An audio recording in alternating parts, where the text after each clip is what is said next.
Star Wars, fucking Star Wars will never end. Star Wars, oh my god, Star Wars, fucking Star Wars, oh my god.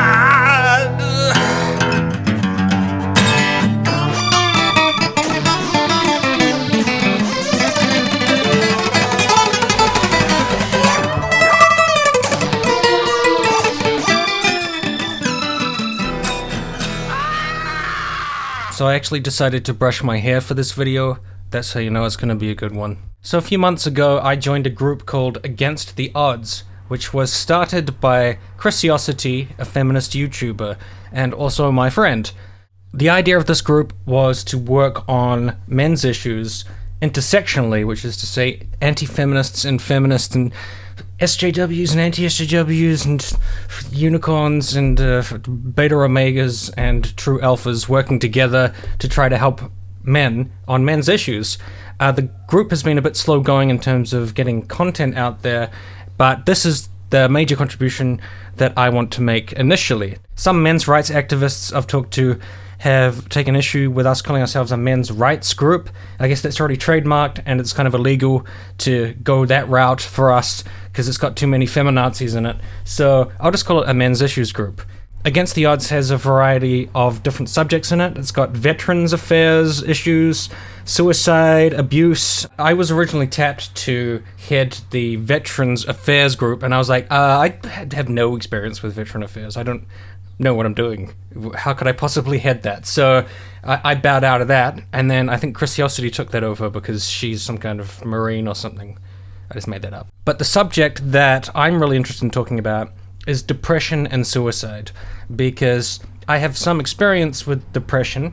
I'm going to explain my story. I also have some experience with self-harm or trying to commit suicide, although I think the way that I went about it was not particularly traumatic or very, I don't know, dramatic compared to what other people have been through. I just want to make a video where I can talk about depression, suicide, and wider mental issues in a way that can provide help to people who may be struggling with their own conditions or have their own difficulties and are just trying to find a way of getting through or thinking of a reason to keep going with life. I just want to make a video where I can help in some way. And so that's what this video is. Now for starters, because this is for the Against the Odds group, I need to talk about suicide somewhat through a gendered lens and look at the difference between male and female suicide. I am in no way trying to diminish female suffering or female suicide. I just want to point to the information, but not prescribe reasons or values as to what's more important. Is this more important or is that more important? Just to say that there is a conspicuously higher number of men killing themselves, and that's just a fact. For starters, I have this map. Age standardized, fuck, I can't say that fucking word. Age standardized suicide rates per 100,000 population, both sexes 2012.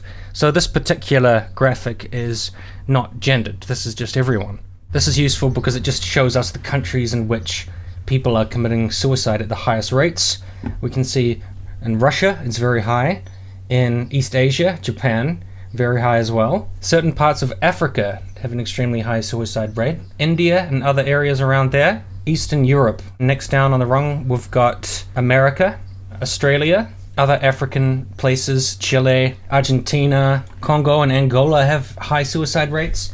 And we can just get a general idea of how each country is doing. So we are talking a range of 5 to 15 per 100,000 population, or above with the darkest coloring there.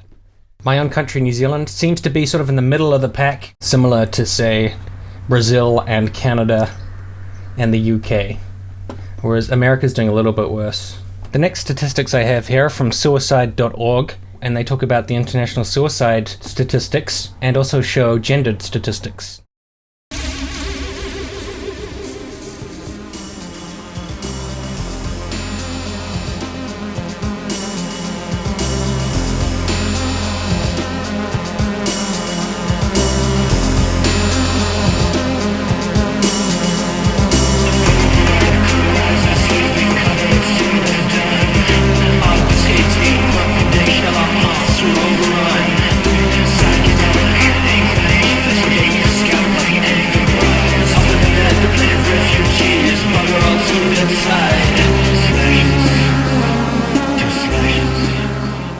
So here it says, over 1 million people die by suicide worldwide each year.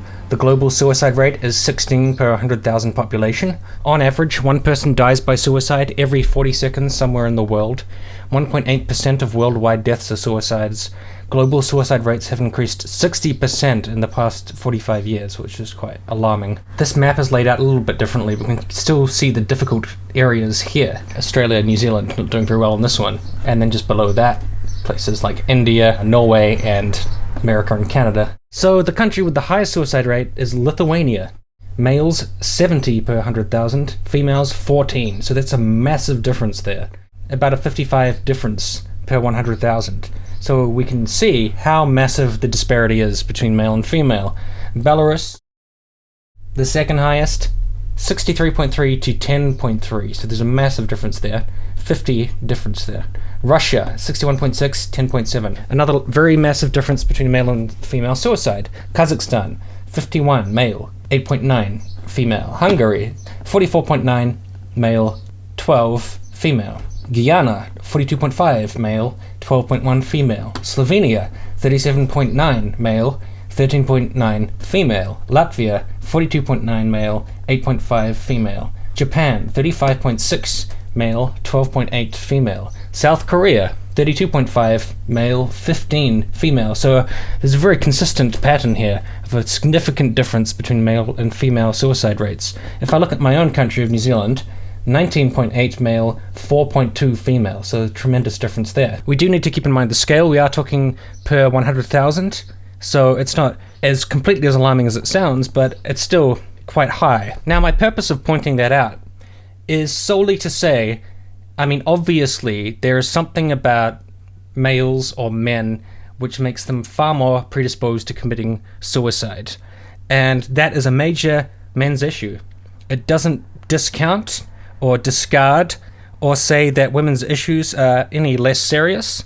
It's just in a matter of direct comparison, there is something going on with men on a global scale which makes them a lot more likely to commit suicide, and I think that's something that people should be talking about. My main issue there is that people find it very difficult to talk about these things without diminishing somebody else's problems.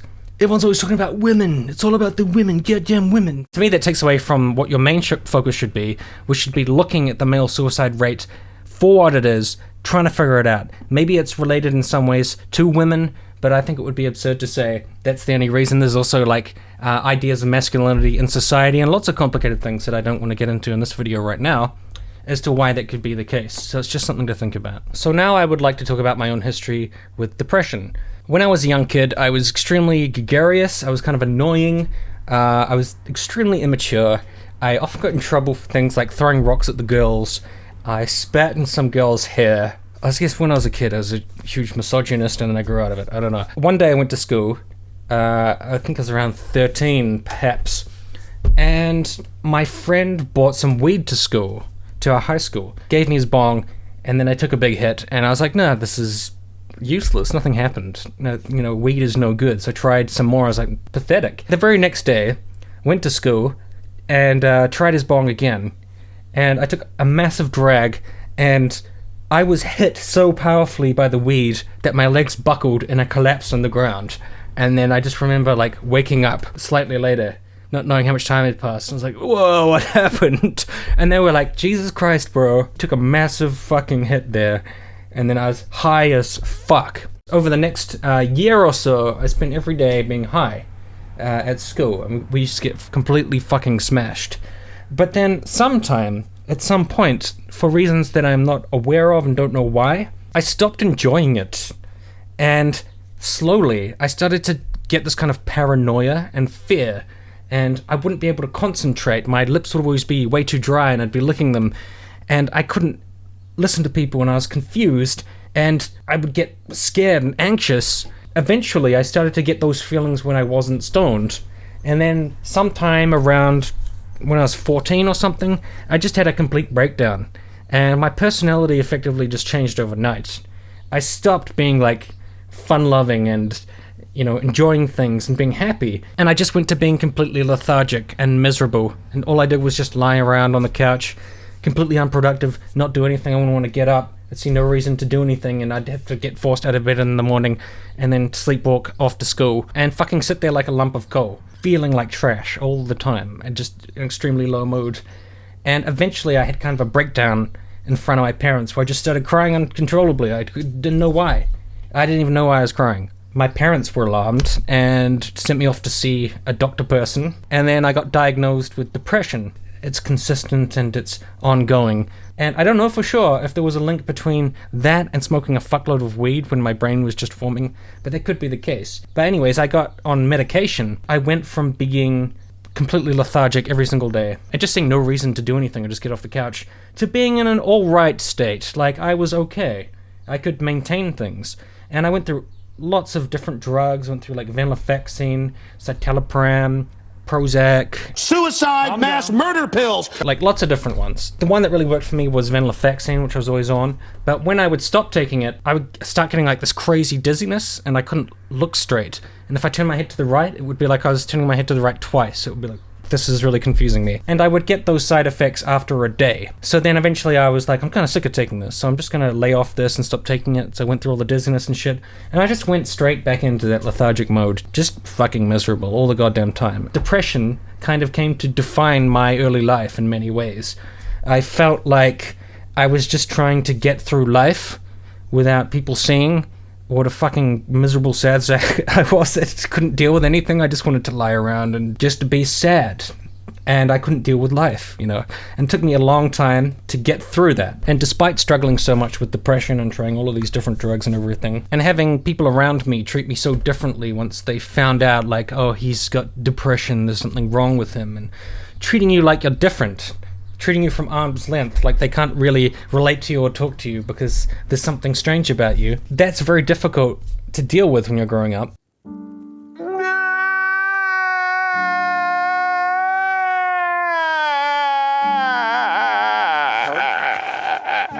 Feeling like people see you as if you're broken because you're not operating in the happy-go-lucky way you feel like you're supposed to be. Well, during that time, I was never suicidal though. I never wanted to kill myself. I just wasn't happy and I wasn't really appreciating or enjoying anything, and I couldn't see the purpose in anything. You're not supposed to live that way. You're supposed to live like a happy person, just enjoying everything, like, la-di-da, this is so great, oh, they're fantastic, look at the weather, look at all this shit, look at all the crap on reality TV. The only thing that really made me happy was music. Ironically, it made me more happy when I was fucking stoned, because I loved the bass lines when I'm stoned. But smoking weed made me too miserable and I had to quit. So then eventually I just said to my friends when they were passing around the joint, like, no thanks, I can't take it, like, no. I just said no, and that was good for me. And I haven't smoked weed since. I'm very glad that I don't, because it really fucks up my brain. It may have been responsible for like imbalancing it into a depressive mode in the first place. I'm not really sure. But smoking weed was not right for me.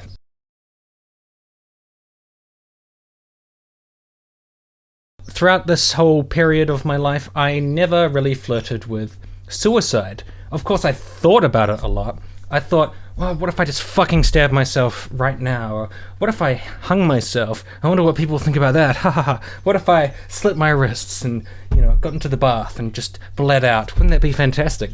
But I never really got the urge to do it because I was too scared, because it's an incredibly scary thing. People say that suicide is not brave. I don't know how they can say that. I don't know what the afterlife is. I'm pretty sure it's just infinite, eternal blackness, because I don't believe in God. So I'm just gonna die, and I'll be dead, and that's fucking scary, and I used to get like night terrors and chills about the idea of dying. I find it fucking terrifying. I never understand people who say it's not scary.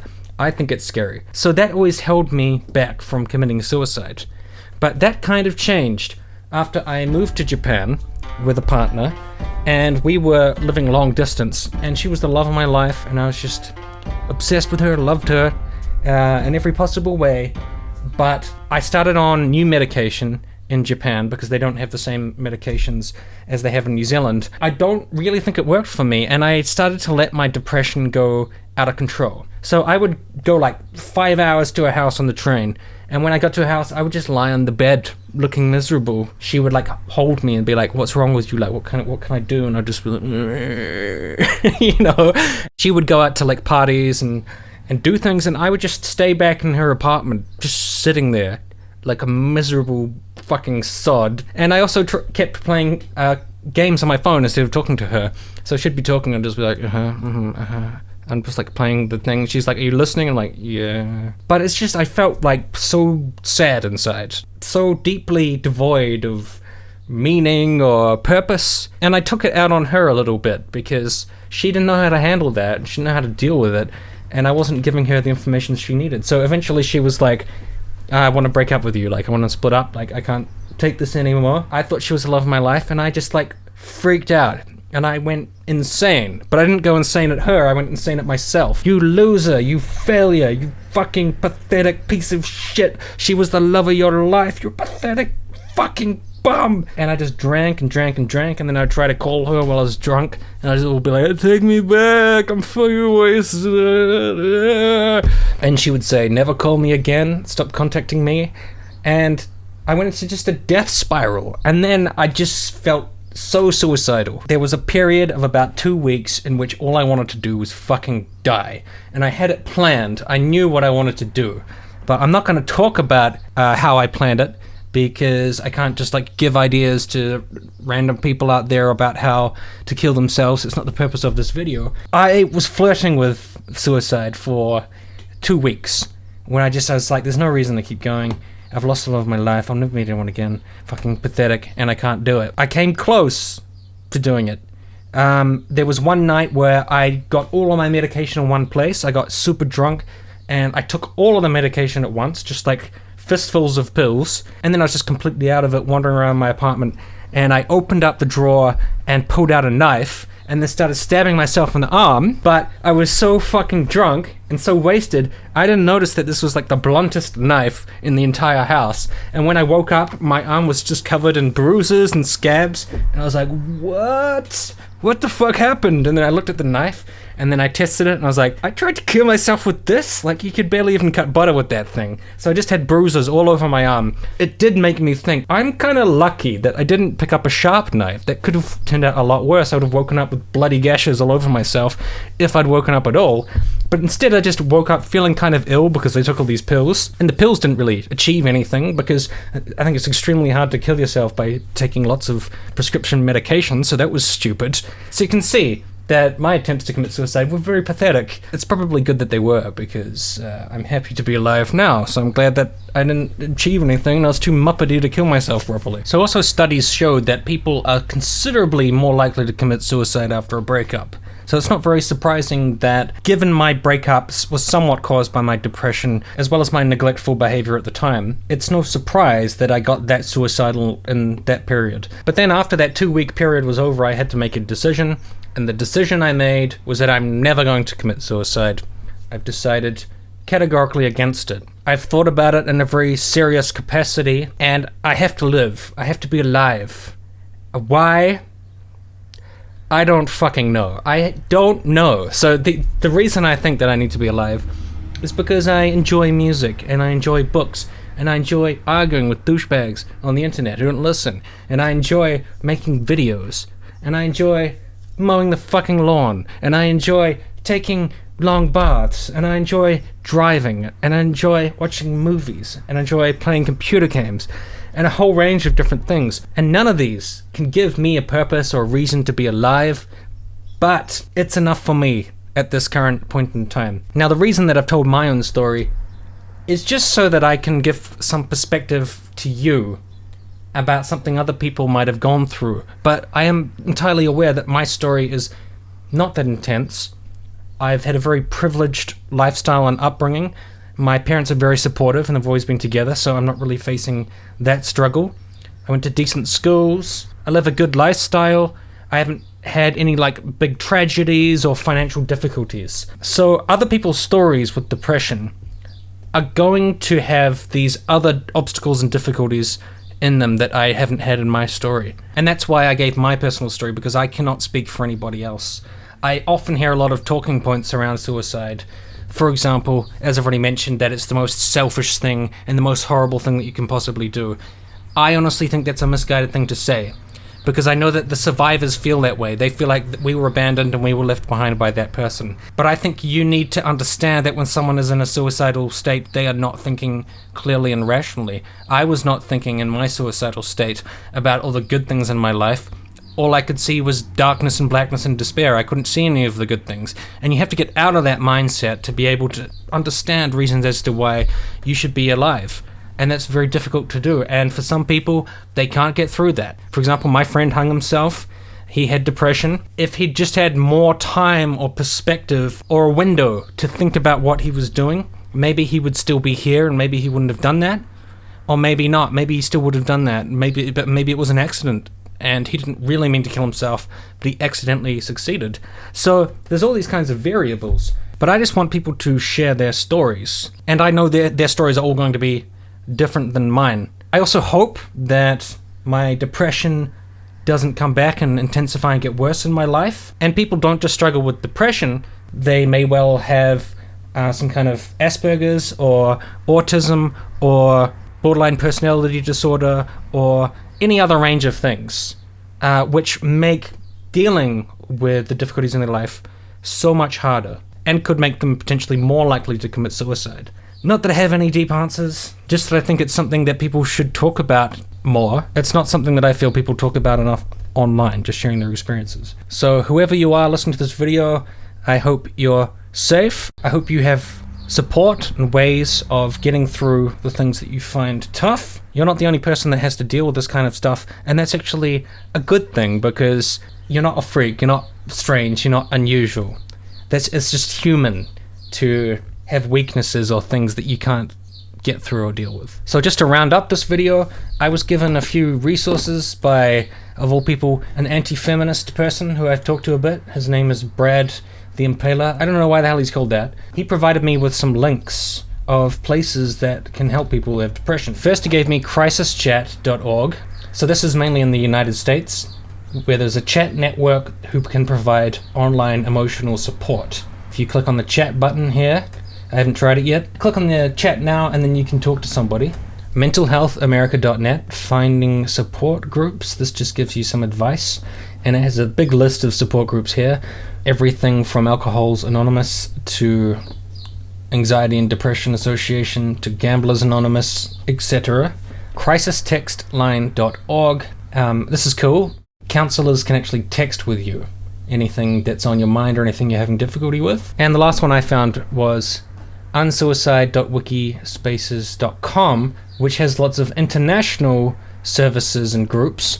It's got Australia, Canada, UK, USA, a few other ones here, Netherlands, Ireland, etc. Chat rooms, texting, and emailing. And then a bunch of other stuff. And then some self-help resources. So for anyone who's struggling with things out there, I hope that provides some help. And yeah, thanks a lot. Enjoy your life. Bah! Welcome to the worst continuity break in any of my videos ever. I always try to record my videos in the same clothes on the same day, but I forgot to record something that I wanted to put in this video yesterday. So now I'm suddenly wearing a jacket with the thing because I had a job interview and oh my god! So I just wanted to talk about what happened after I left Hokkaido, where I'd lived for 3 years, getting over culture shock, learning some Nihongo. I'm very chotto rusty on my Nihongo, so I shouldn't embarrass myself trying to speak any that makes sense. Muskashi, but I could communicate. I moved to Saitama, just north of Tokyo, where I worked in private conversation classes. Now, I was paid significantly less than I was on the JET program, which was what I originally worked on in public schools in Nippon, or Japan. Look at all this Japanese knowledge I have, sensei. Working in private conversation school was much harder. I was very isolated. My working hours were from 11 a.m. to 9 p.m. It completely fucked up my sleeping schedule. I lived in a tiny box of an apartment. It was so small that I didn't even have anywhere to hang up my washing, so I would try to dry it in front of the air conditioner, and it would always make the clothes kind of smelly, so I'd go to work, I'd get put in this tiny little box of a room, after usually drinking all night, with like 6 Japanese kids who fucking irritating pain in the ass, going insane in this crazy heat every single day, just doing the same routine over and over again. It's quite hard to make friends with Japanese people sometimes, and I was completely isolated, and I think I was actually going insane because I couldn't handle being alone that much all the time. In this box where I just felt completely trapped with no one to talk to, and then drink my way to about like 10 and then sleepwalk to work, where I'd spend all day in a non-air-conditioned tiny room getting yelled at by this horrible supervisor. And after about 9 months of that, I was like, I can't take this anymore. I was extremely unhappy. I couldn't deal with it, so I recorded a video of me talking about it. In fact, there's 2 videos. In one of the videos I break down and I cry and I'm a mess. And I'm not gonna put that one out there because I don't need that shit floating around the internet. But another one, I didn't cry. I just talked about how I was feeling in it. I felt very lethargic, and I feel like I kind of captured just my mood. So I'm just going to play some select parts of that. So this is me being depressed in Japan about 2 or 3 years ago. Enjoy. You know, you have a partner and you've got all the good things in life. That doesn't have any effect on the depression in your brain. Like, it just doesn't. If you maintain that for like a really long time, so it's just continuous, you won't think about your depression to the point that you will believe you're cured. But they will believe that they are living really good lives. And they, well, I guess they are living really good lives, aren't they? It's like, what does a really good life even mean? What does a really good life look like? I just know that when you take all those things away, that's when like depression decides to come back and hit you with full force. People often think about it as kind of just a mopiness or whatever.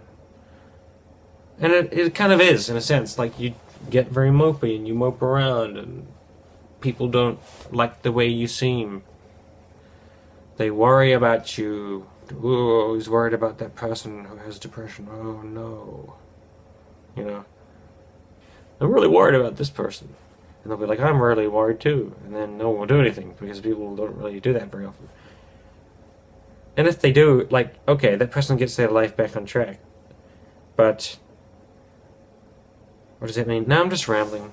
God damn it.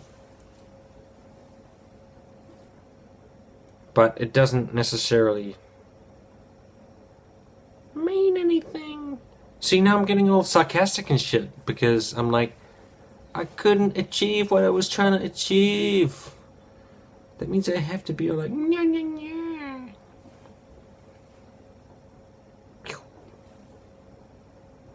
Fucking brain. I fucking hate my brain, you know.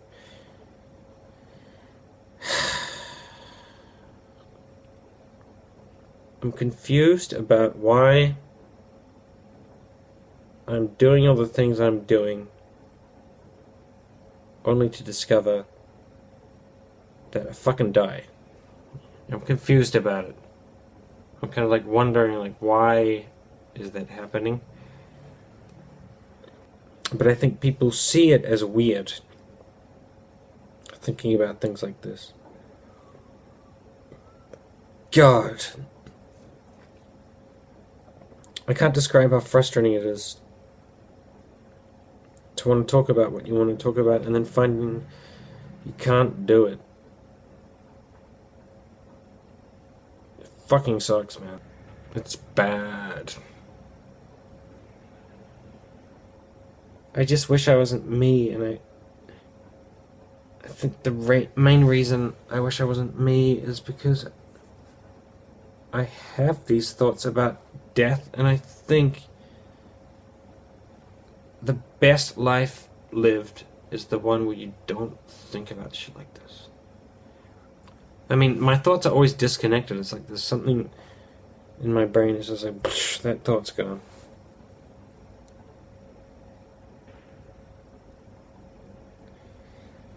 I just feel like I can't handle it. Like, I feel like I can't deal with going to bed right now, but I have to.